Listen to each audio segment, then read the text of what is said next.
The information discussed on Talkin' Money with Jeff Tarbell is believed to be from reliable sources. However, no responsibility is assumed for inaccuracies. No statement made on this broadcast should be construed as a specific recommendation of a particular investment product. Views expressed are those of the speakers and do not necessarily represent those of CBS Radio. Use only as directed. Smiles, everyone. Smiles. And prepare yourself for... Show me the money! Ladies and gentlemen, the radio broadcast experience designed to keep your wallet in top condition. It's Talkin' Money with Jeff Tarbell. Talkin' money. Talkin' money. More money, more money, more money. And now entering the studio, your guru for fiscal fitness, Jeff Tarbell.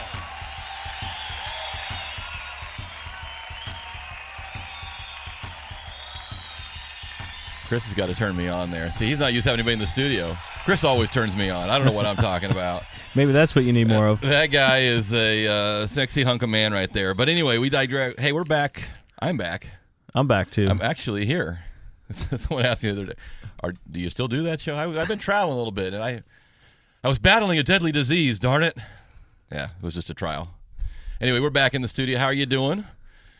Got ourselves a beautiful Saturday. Got a lot of stuff to cover. This is what happens when I haven't been in for a little bit. I got too much stuff. It's already time to turn the clocks forward.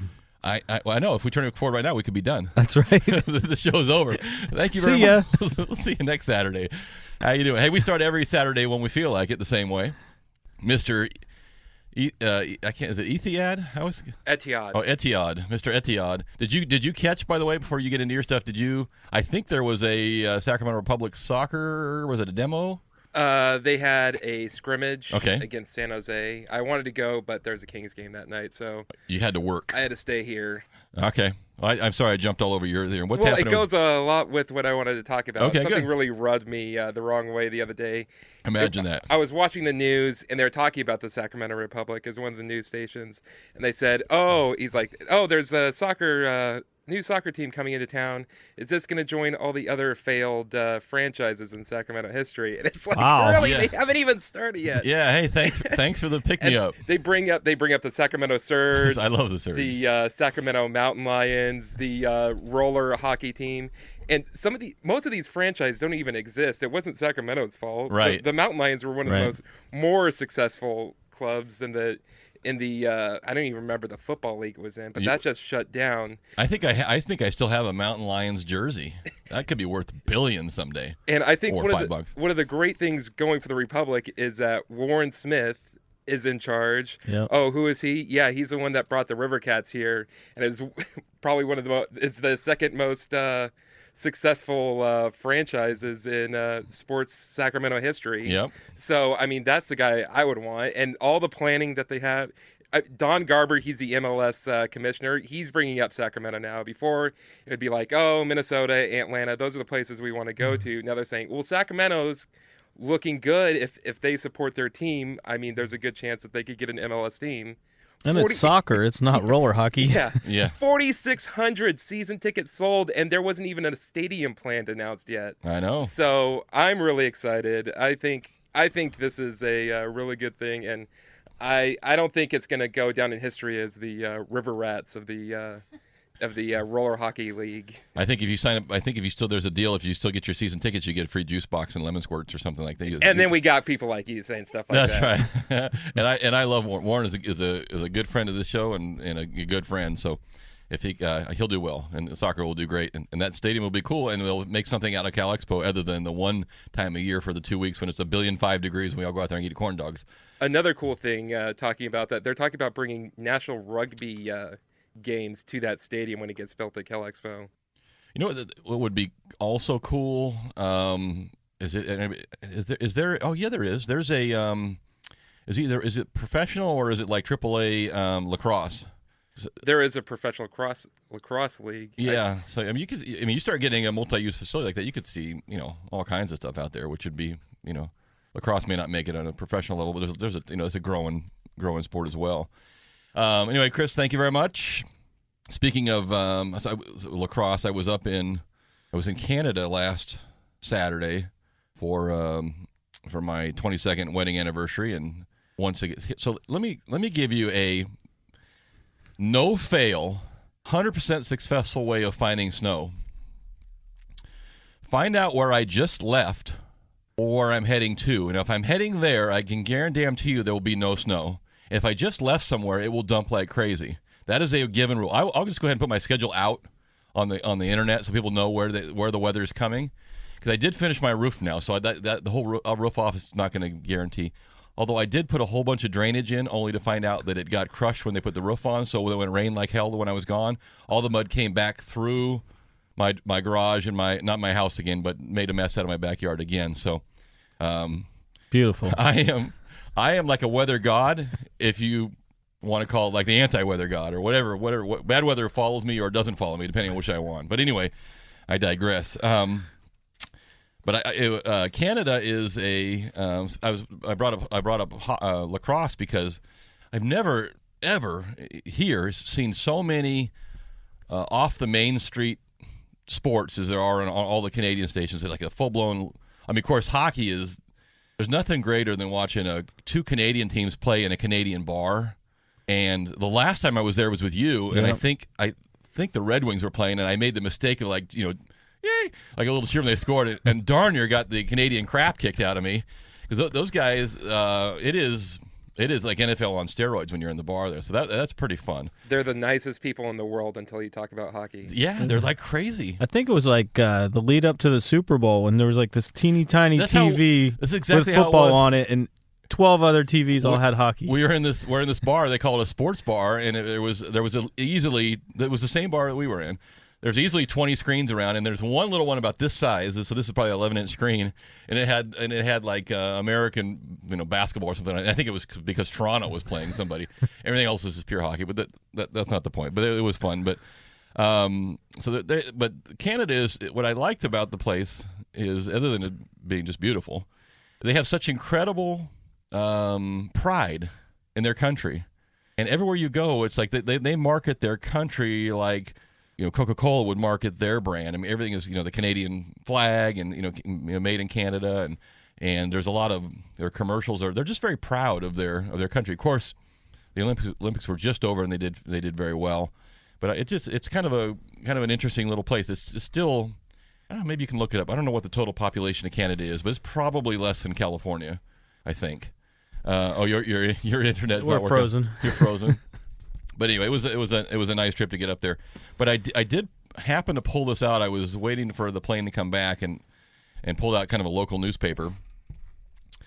And this is an opinion piece written in one of the BC publications. And the title was "What I Believe After Spending 10 Hours in an Emergency Ward in Canada." And this is a Canadian citizen writing about his own Canadian healthcare. Now remember, and I'm not a healthcare expert, but I'm fairly certain that the Canadian healthcare system is government run. So it is what a lot of politicians in this country want to get us to. I mean, a lot of people will tell you that Obamacare is step one into getting us to full government healthcare. Well, you know what I should do is I should try to figure out how to post this. This is somebody who was in for just kind of a basic emergency care.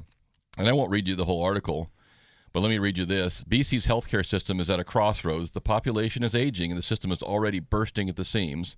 And it goes on and on and on about her things. Why wait until the system deteriorates further? Who knows how many new hospitals would have been built by now around the province if the government allowed private healthcare facilities? So here's a situation where they've got government-run healthcare in a country that is, I believe, smaller than California. Do you know what the population is, Chris? Do you see? I got it here. Population, USA has 9.2 times more people than Canada does. Okay. So. Well, California's got about 30 million Americans, and there's 30 million in California, about 300 in the country. So we're about the size of California. So think about this. A system that would be 10 times the size of the Canadian system. Imagine the weight that would crush the system. And here the Canadians. And this could just be one person. Maybe one person had a bad experience. I don't know. But here is a system where the government is in charge of it, and it is not keeping up with only 30 million Canadians, and it's falling under its own weight. So I thought that was kind of interesting. I don't know if I can figure out a way to cut and paste that or not, but it's illustrative. We don't have to look very far to see what it could be if we keep going down the road we are. But anyway, that was a fun trip, and glad to be back. And Snow was great. if I was a professional ice skater, I would have had a great time. And I'll tell you, when we were coming down, it was literally one of the scariest runs I've ever had skiing. It was like a steep mountain of ice. And I was thinking about the skiers that were skiing in Sochi, that were doing those runs, and they were saying, "This isn't even snow." Remember, you see them squirting water out there and throwing ice down there? That's not skiing. That's shy of dying. Death trap. That's skating down the hill really, really quick on longer skates. I mean, it was not fun. Did you see the big thing from the Oscars? The selfie with the highest tweeted. Crashed Twitter, the highest tweeted photo in Twitter's history. Did you know the whole thing was a pre-planned I heard that event? It was all pre-planned by Samsung, who gave the cameras out to some people and said, "Why don't you, go out in the audience and take some selfies, and we'll make it." So it was, although it was a cool picture, maybe not necessarily spontaneous as it sounded, but nonetheless, it was cool and good for Samsung. If you can come up and get the whole world to take a picture with your camera, they can do that. So I thought that was interesting. Nothing is left to chance on TV anymore. That's right. It's all planned. Unlike this radio show where everything is a complete. Except for the pizza guy that came out. Yeah, see, I think that was. I think that was planned. Mm-hmm. I think that was all. Just hasn't come out yet. Yeah. So our I don't know. I don't think that anything is exactly off the top. We got a lot of things to cover today. We're going to give away some. We've got a few remaining tickets to Sierra Tahoe. And there is good snow. Yeah, and they're going to get a little more snow in the next couple of days, too. So we got a few passes of that. The River Cats are back. Sacramento River Cats, I believe they're in action in, I want to say they start late March, maybe April. Chris can look that up for us. So they're having an opening day or pre-opening tomorrow, Sunday there with games and rides and fun stuff. Any baseball or just games and rides? Games and rides. Okay, just games and rides. We can go out there and smack a few over the fence. And that's right. Actually, when I moved my kid, I couldn't hit a ball over the fence if I tried. So we'll give those away. We got some quiz questions to do that today, too. You've been following along with the Ukraine and the Russian situation. How could you not?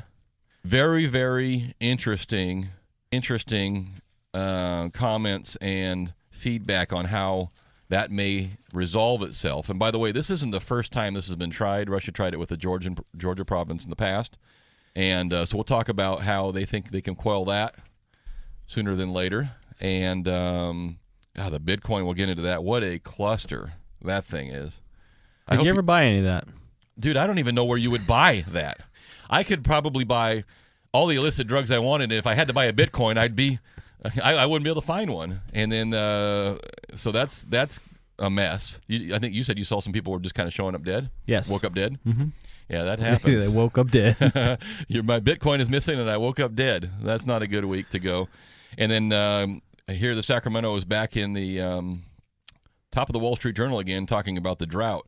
There are some facts on this sheet I'll read to you during the next break that will make you, if this was Sirius satellite radio, I'd get blah, blah. It will not make you happy. Not make you happy about what's going on there. So we got a lot of stuff to cover today, and we're going to take a quick break. Let's get our quiz question out first. Yeah, first quiz question. Easy for you. For Sierra Tahoe ski passes. All right. Or we have some Raley's, some River Cats tickets. Yeah, we got some round table too. Round table also. First question here is, this gentleman, Dorian Prentice Satoshi Nakamoto. That was the second name my parents were going to give me, by the way. They ended up with Jeff, but that was it. That was number 2. Mr. Nakamoto is the probable inventor of what? Dorian Prentice Satoshi Nakamoto is the probable inventor of what? I'm guessing he was bullied a little bit in school with that name, It's a big phenomenon right now. Is it? Yes. Snow skis? Bad ice. Bad snow. Maybe how to make good snow? Yeah, that would be very helpful. 339-1140, 1-800-920-1140. You can text us if you want, 44-1140. You can send smoke signals. You can scream really loud, or you can sit there and hold your breath. That's what I'm going to be doing today. We'll be right back.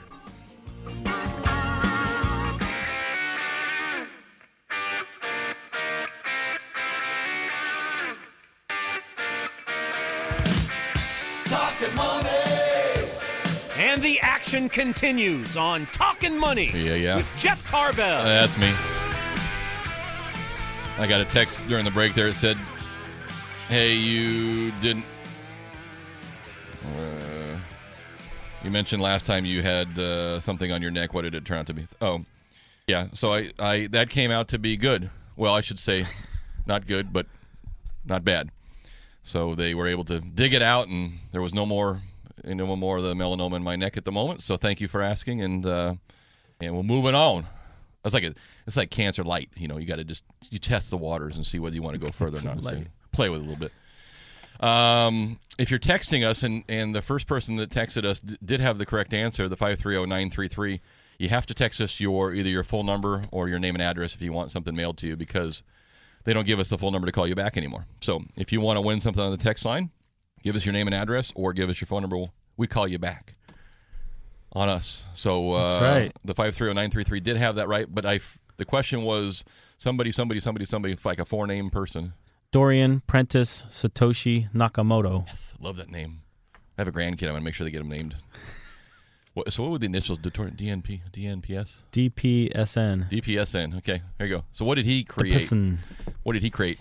The probable inventor behind the Bitcoin. Oh. Although, after a 2-hour interview, he denies the whole thing.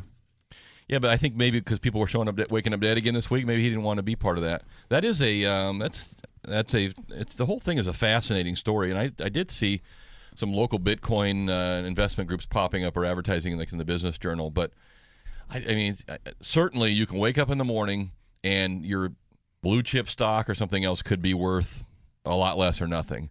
Generally, that doesn't happen, and generally you wouldn't have to sell if it just was having a bad day. But like in the Bitcoin world, you woke up and that one exchange was missing. Was it $500 million worth of Bitcoins? They were just gone. And even the guy who said he owned the exchange didn't know where they went. And so, how do you go get your Bitcoin back? I mean, I just think the whole thing it's shaky for me. It is shaky, but the currency has grown from a niche hobby into an $8 billion phenomenon in the past year. Yeah, well, $8 billion. There's a lot of people that spend their money. I wouldn't. It's not for me. Let me just put it that way. It's not for me. There's not a lot of things that are for me. Apparently, skiing this year is not one of them either. I was good. Oh, what was the statistic you were reading on? We were talking about Canada before the break, and so they have about 10% of our population. Correct. And let's see here. So USA has a slightly younger population. USA has a 17% higher growth rate. USA has a 25% higher birth rate. Yeah. Okay. That was the one that triggered me. So here's my text question for you today, and we'll pick a random winner if you want to reply. You can text us at 441140, and make sure you just give me your name and address if you want something. If you want to just play along. So I caught this article twice. I caught a glimpse of it in Canada, and I caught a bigger article in the Wall Street Journal down here. And the question was, should the U.S. and Canada merge? Should we become one country? And John was saying during the break, well, the Canadians wouldn't like that, but it was actually one of the Canadians that had that was throwing that out there, and the reason they were saying that was, hey, look, our country is getting old quick. We're not getting a lot of new births, a lot of new people.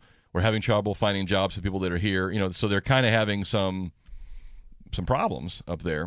Beautiful country, and I think you said the area of Canada was bigger than the United States, although the amount of acreage is less. I don't know how that works out. A lot of water, maybe. Total area versus land area. So this is my text question for the day. There's no right or wrong answer.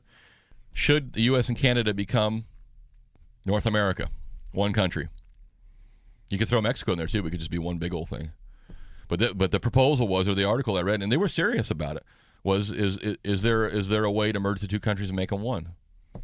Yeah. So as an American citizen, don't tell me what you think the Canadians think they would do. As an American citizen, if it was on the ballot for this upcoming election, would you vote to annex in Canada? Now, Pam Anderson was a Canadian. She's now an American, so I'm not sure how that one flies. But other than that, so 441140, you can text us. Should we merge in Canada? We'll start with our number one there. Chris, what would you do? You're on the hook. No. Any particular reason? Not really. Their maple syrup is phenomenal. Yeah, we got that in Vermont. Okay. Then what's one no? There you have it. So 441140, would you bring the Canadian country? Would it make it cheaper to get to Banff? It would make it. We wouldn't have to go through that whole border thing, right? That would be a lot easier. I wouldn't be against it. I wouldn't be against it. I mean, Might be good for us. yeah. I mean, what's the problem? They got a lot of natural resources up there. Have you heard about the Keystone Pipeline? Where are they trying to bring? They're trying to bring oil from there to here, and that's it. I know I didn't bring that with me today. That whole Keystone Pipeline thing is a crock, and I don't know whether it's a good crock or a bad crock. It's just a political crock, because if you pull that up, so when you first read it, you say, oh my God, how could anybody be against bringing oil from Canada to Texas? Basically, that's stupid. We need the oil. But then you look on the map; they already have pipelines going in the same route. So I'm not really sure what the overall benefit is. But to say that we can't get the oil from point A to point B is ridiculous. And I think to say that it would kill a few farm fields is ridiculous. Also, I've been up there; there ain't nothing up there between the two. But anyway, it's kind of a political story. But I would say probably if it were me, and we could bring Canada in, I probably would. So we'll leave it up to you. There's no right or wrong answer. You can text us at 441140 if you want to do that as well. And there's our winner there. So I'll try to read, and I'll read those texts during the next break because I can't read and talk at the same time. I can barely talk and talk at the same time. So check this out. This is out of your page 2, A2, Wall Street Journal, Wednesday, March 5th. In California, the drought plays out unexpectedly. They give a comparison of Northern California versus Southern California and our water supply and our water capabilities. And constantly you think, well, Southern California doesn't have any water. They're taking our water. Northern California, 8 mostly rural communities are facing drinking water shortages. At least 19 water districts have imposed mandatory water rationing, most in the recent weeks. Local reservoirs are generally low. The Sacramento area's Folsom Lake, for example, is at just 33% of capacity. Southern California, not one community faces a possible drinking water shortage. At least 3 districts have mandatory rationing, most imposed years ago. And local reservoirs are generally high. Diamond Valley Lake, for example, is 75% of capacity in Southern California.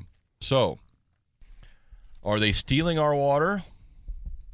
Is it our water? Or have they just done a better job of managing their water down there? And that is the kind of the gist of the article, is that in many cases, the water districts down there in the 70s and 80s were so scared and put on alert that they'd done nothing but over the last 25 years other than find more water out of Nevada, find more water out of here, negotiate it, build dams, build storage capabilities, dig wells, convert it out of the ocean. I mean, you name it. They've done a much better. They have outmaneuvered us in the same state for water than we have here. And I'll be honest, I think part of it is that if you're running a water district up here, and the Bay Area or Southern California offers you $3 a drop, and you can sell it to us local consumers for 50 cents a drop, you're going to sell it for $3. Sell it and hope it rains and snows. Yeah. And when it doesn't, shoot. whoops. Our district made money this year. Sorry, you're drinking out of you're drinking out of the toilet. But so it's a very interesting article, and the article basically, if I read it the way I read it summarizes, Southern California has done a better job of managing their water. We have been very, very poor stewards of our own resource.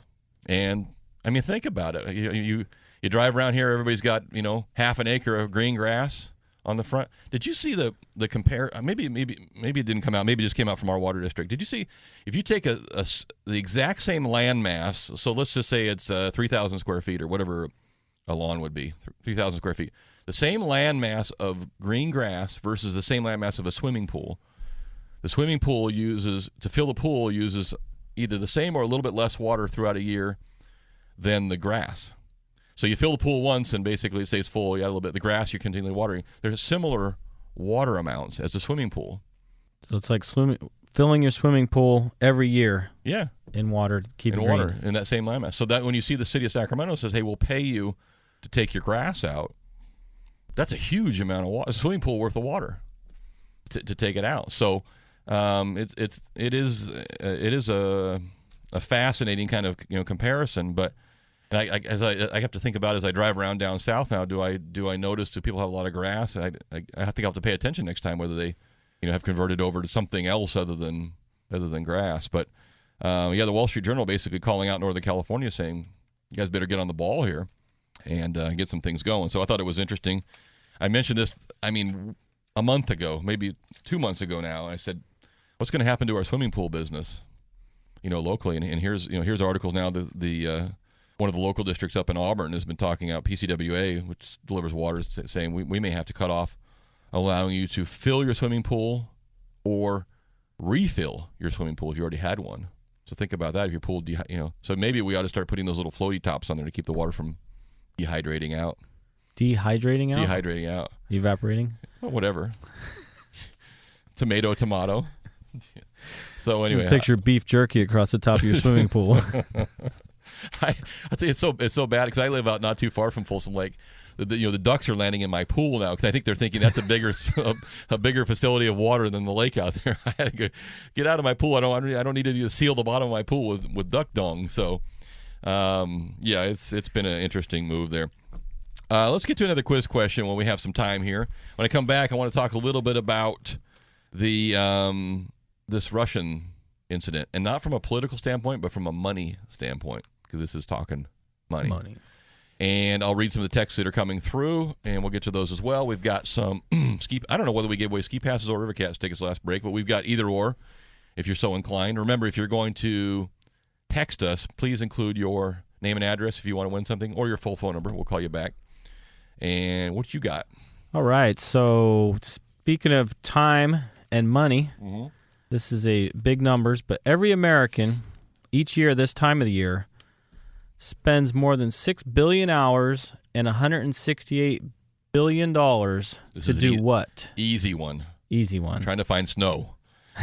That is almost the sum total of how much I spent this year trying to find at least one good run. There you go. How much did I spend again? I'm sorry?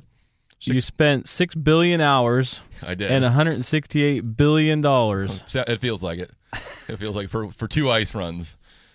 Okay. Other than skiing, what are Americans... And as you think spending a lot of time and money on this time of year. Yeah, it really probably goes all year long, but it seems to be more focused this time of year. So 6 billion hours and $168 billion. $68 billion doing what? 339-1140. Wish I had a small piece of that. Just 10%. 10% is all I ask. I'm not a greedy person. 339-1140. 1-800-920-1140. You can text us at 441140. Or you can just sit there quietly and look like us. We'll be right back.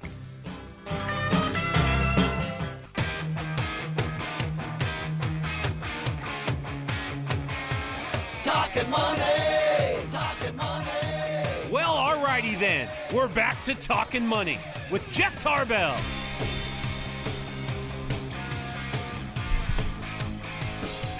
Right. Getting all kinds of texts going on here.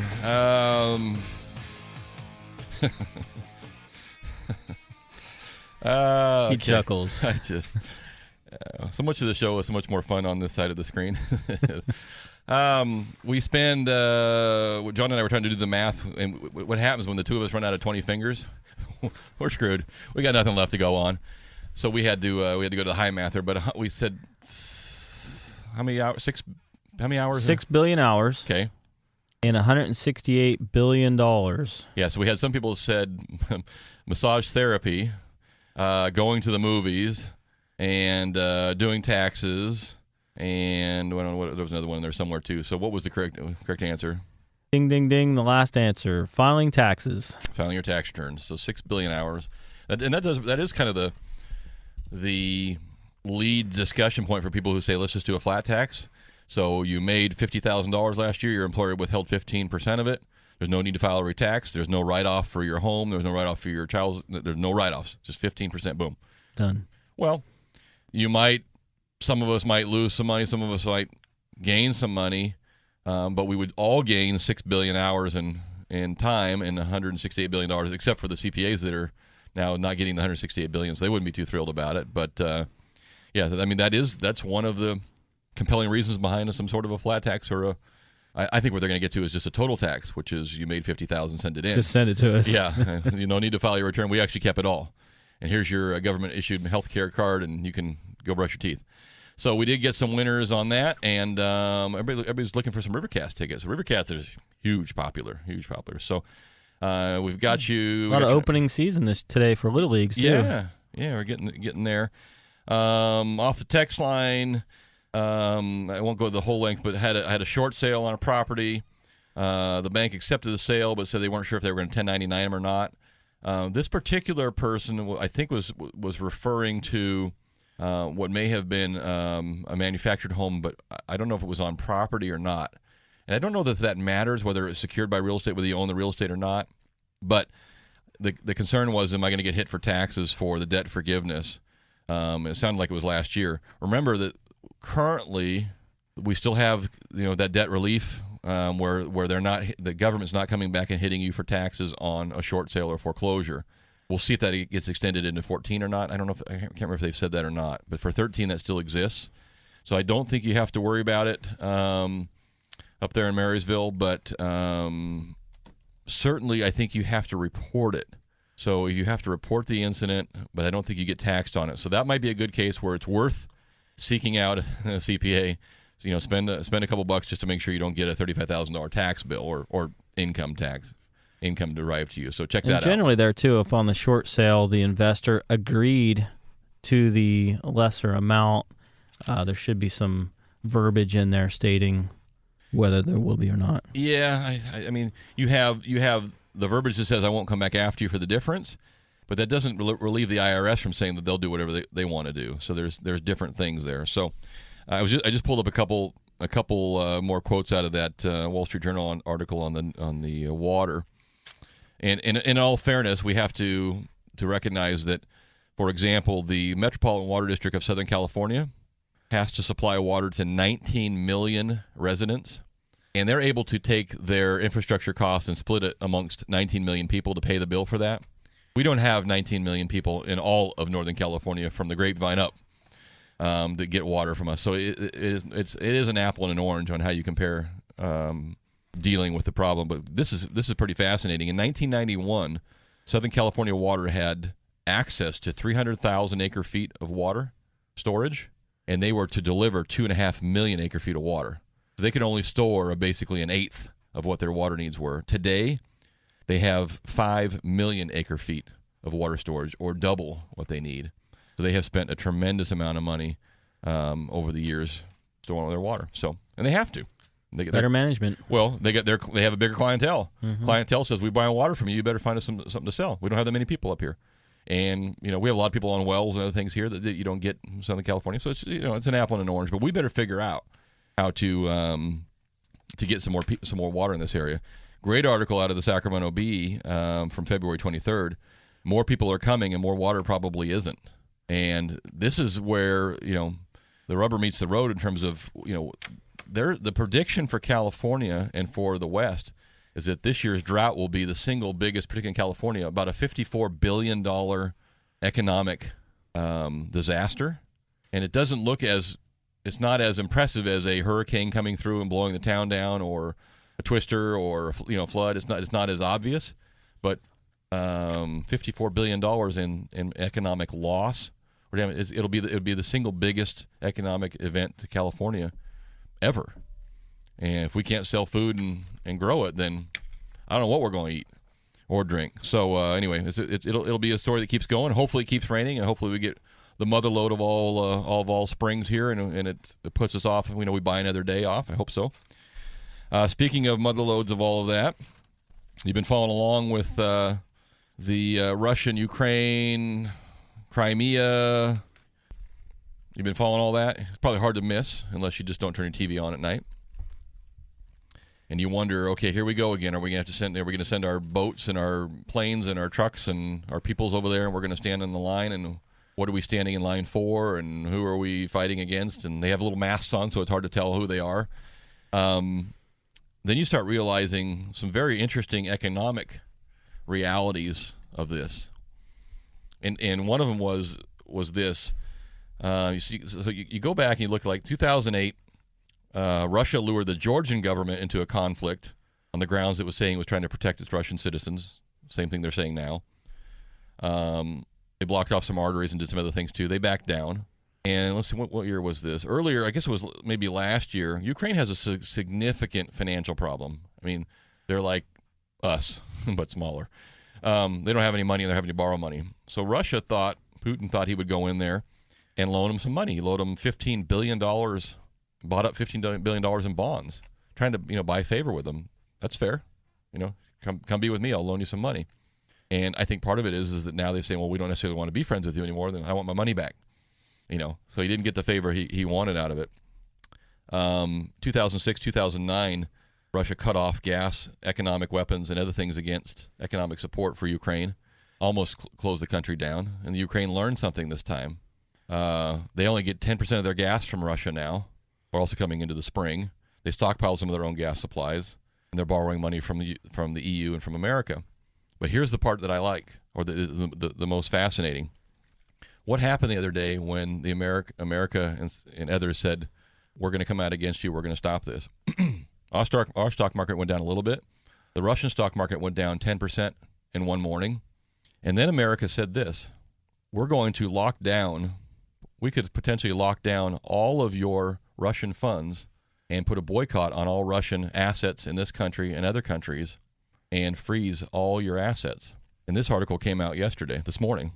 There's 140 oligarchs in Russia.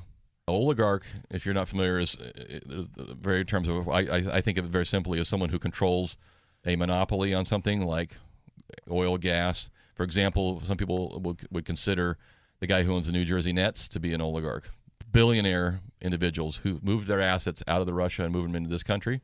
And what the United States was saying, in my opinion, was all you billionaires, there's 140 that we know of, own a whole bunch of stuff in the United States. We're going to freeze all your accounts and all your assets until we figure this out. And there was 140 oligarchs who keep Putin in power. It's their money that keep him in place and keep him in part. And they collectively said, pull your crap out of the country, because if we lose our money, you ain't going to have a job anymore. And it's a very interesting possibility. So they go back. They were looking back to 2008, and they said, "Hey, we didn't have to move a gun or a missile. We just had to click a mouse. Click, account frozen," and they could put Russia out of business, theoretically, temporarily, financially. And what a powerful, powerful tool you can do with the click of a mouse or the movement of a wire or shut something down. You don't have to fire a gun. That's a nuclear weapon. When the 140 richest guys some of them in the world, particularly in your country, who are keeping you in power, have all had their assets frozen. You get your ass frozen. You're done real quick. Your assets are frozen real quick. So it's a very interesting kind of, playground there. Okay, I'm going. We want to have you guys join us. We want to protect our assets. We want to do these things too. But Russia's money is all over the place. There's a lot of things that go on behind the scenes, and so it's very interesting. It does make me think about how you as a country or how you as a group, get yourself, you're sold yourself to somebody else. You're financed by somebody else. You're obligated to somebody else. Somebody else can control your purse strings. I mean, what if China said they don't want to buy our stuff anymore, or invest in our bonds and our things too? What would we do? We fund ourselves on those guys, and all we got to do is pick them off. I guess we could say, then fine, we're not paying you back the trillions of dollars we owe you. We'll just call it even. That wouldn't go very well, probably. So, so we can look like a bunch of geniuses over here as we're clicking our mouse and we're blocking their funds, but someone could do the same to us, and we're a little bigger than 140 billionaires, slightly, maybe not on a net basis, but anyway, I thought that was an interesting concept, but. Hopefully that's all we're doing is clicking mouses, and we're not sending people over there and any more lives in jeopardy. But Putin on the Ritz. Putting on the Ritz. What else we got? I've been covering a number. I did see this. I've been carrying this around for a while. We talked so much about how bad our Fannie Mae and Freddie Mac, how bad our mortgage system is, and it almost bankrupt the country, and we really screwed that thing up, and we should do something else. And then I pulled this out of the paper, and it says, the Dutch government recently announced it will seek to develop its own Fannie and Freddie. So I guess overseas they're looking at it saying, well, that's not that bad. It's a moneymaker. Now, note the date on this article. It was 2013. It wasn't 2008 and a half when everything was going down. But certainly they're looking around saying, we got to find a way to make housing more affordable and find a better exchange of funds. I mean, that's all Fannie and Freddie are. They're just a way for funds to get out to the community, back to the investors. They're a conduit. You know, they make money available, readily available at hopefully better than market rates, and that doesn't happen everywhere else. You know, and so certainly the Dutch government and some of Europe is looking around saying we got to do something, you know, a little different. So I thought that was kind of funny, but maybe it's just because they see how much money Fannie and Freddie are printing right now. Did you catch? Did you? Unless you're maybe in the industry, you didn't. Wells Fargo came out last week or maybe 2 weeks ago? Pretty surprising announcement. And Wells Fargo is big enough that when they make an announcement, others follow. And what they were talking about was that, you know, what happened in 2014 was the one big change, which was we've talked about before, which is this law called ability to repay. Basically, it's a law that says John, the borrower, is protected by a law against me, the lender, saying I have to be able to prove to everybody in the world that John can repay this mortgage. I don't want to put him in a bad situation. And if I do, John can sue me as the lender, basically for the life of the loan, if he can prove, you know, it's a very low hurdle to have to prove. Let me put it to you that way.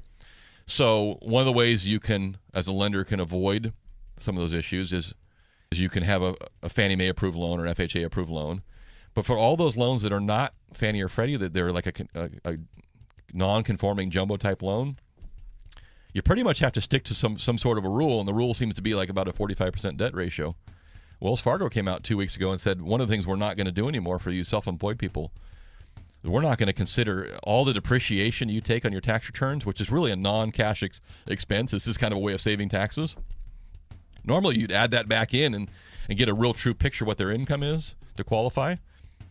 And Wells came out and said, we're not going to do that. We're not going to add back depreciation for borrowers to qualify. And for those of you that are just getting a regular W-2 and doing your job, that doesn't mean squat. But for the entire self-employed community, yeah, that's huge. I mean, there are many tax returns I've seen from self-employed that their income now on net basis is zero or very, very little. But you add back in the depreciation, and there's a lot in there because they're investing in stuff. If you can't add that back in, that's going to be a real killer for some of the self-employed people and people take depreciation. So that hasn't shut. And that goes for investment properties? It goes, I think, for everything. Rentals and stuff. But remember, those are typically lower dollar amounts. So they might fall into the Fannie Mae. So these are kind of a non-conforming. But, oh, you're right. But it's interesting. There's some times they're shaking. Rates were great this week, and there's lots of stuff to shop from too. So if you want to get yourself pre-approved during the week, you can go to John's site, johnfod.com, right?